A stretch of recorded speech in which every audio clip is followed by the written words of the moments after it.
Oh ya Allah, aku meminta kepadamu 500 juta dolar masuk ke dalam rekening BC aku tanpa susah aku dapatkannya, tanpa lelah dan tanpa ada pengorbanan. Woi, Dan tanpa ada pengorbanan. aku minta kepadamu iPhone 17 Pro Max 1 terabyte warna orange.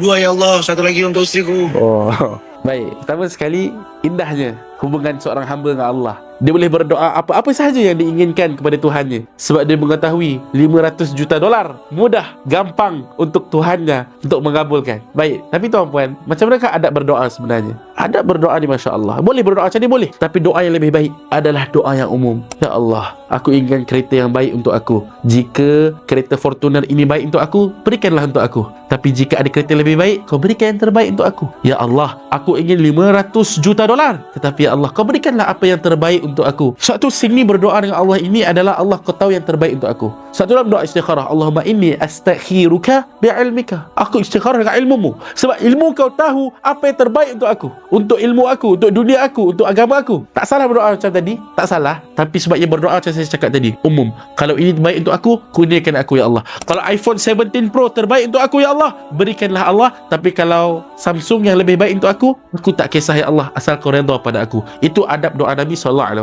Okey, doa macam ni boleh, tapi ya Allah, aku redha apa-apa yang kau beri. Sebab apa? Adab doa macam ni, sebab kalau kau tak dapat, kau tak sangka buruk dengan Allah. Kalau tak, kau akan kecewa. Allah, aku doa dapat Kaabah 17 Pro, kau tak bagi pun. Tak. Allah boleh bagi, tapi Allah Maha baik, Allah Maha hikmah. Dan sebaik-baik cara berdoa adalah berdoa dengan Asmaul Husna Allah.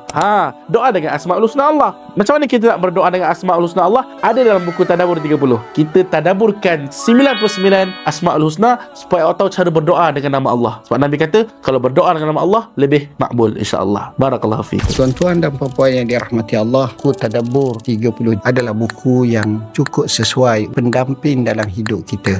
Jom kita miliki buku ini kerana dia merawat rasa duka kita, rasa sedih kita, rasa sempit hidup kita. InsyaAllah Tadabbur Al-Quran satu tingkatan yang baik dalam kehidupan kita. Marilah sama-sama kita tadabbur ayat-ayat suci Al-Quran.